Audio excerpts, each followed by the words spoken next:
on the internet. That's how your blog content is found. So there are some advantages of hosting with them. It's easy to manage, update, and maintain. In other words, you don't do anything. You just let them do it for you. That's one of the coolest things ever. The one downfall is that there's limited flexibility. You don't have your own domain name like jeffgross.com. You don't have that.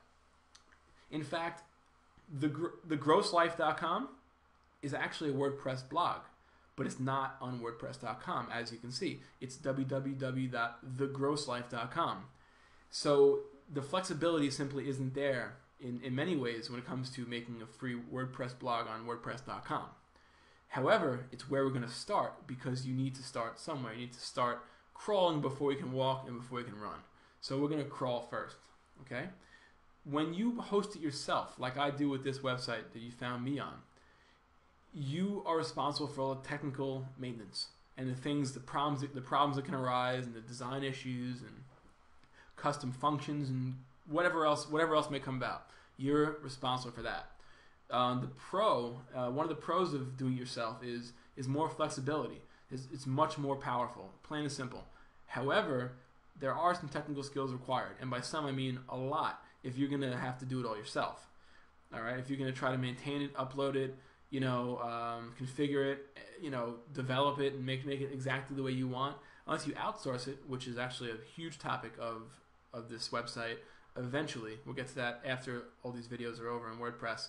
But if you outsource it, you can find an expert who does it, and then it's basically as easy as WordPress.com doing it for you, except now you're paying. WordPress.com is free. So there's always a couple of cons there with the private hosting, but there's many pros too.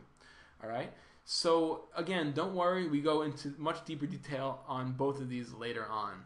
This is a huge decision to make. When you eventually want to make the decision to go like I did with thegrosslife.com or yourwebsite.com, you need to use the private option. The option to install WordPress on your domain name or your hosting plan.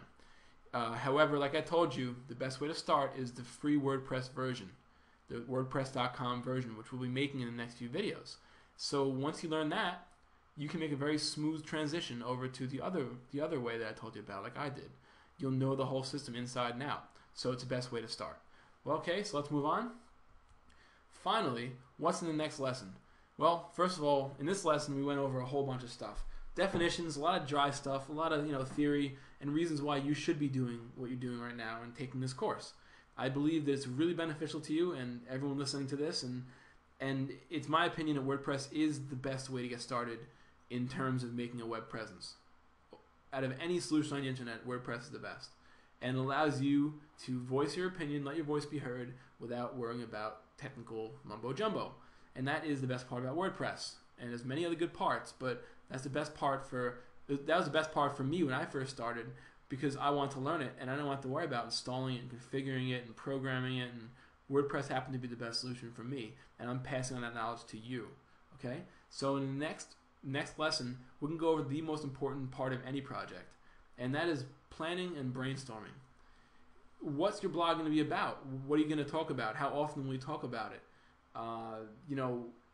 What is your intent for the blog? What do you really want to get accomplished with this blog? These are the questions that you have to answer before you start any project, especially before you start your blog project, because you don't want to make these decisions in the middle of everything you've done, because then you have to kind of rewind and take a lot of steps backwards to take another step forward. So it's kind of counterproductive.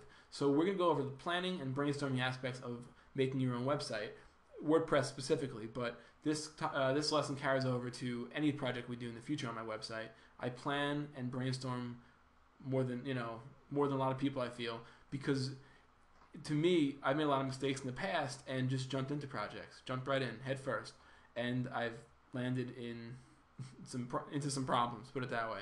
So I learned a valuable lesson a few years ago to plan and brainstorm and just get it all out of your mind onto paper or into a Word document or whatever you type in, and it just helps, okay? And the same is true for WordPress and blogging in general, making a blog. So I will see you guys in the next video about brainstorming and planning, and until then, I'll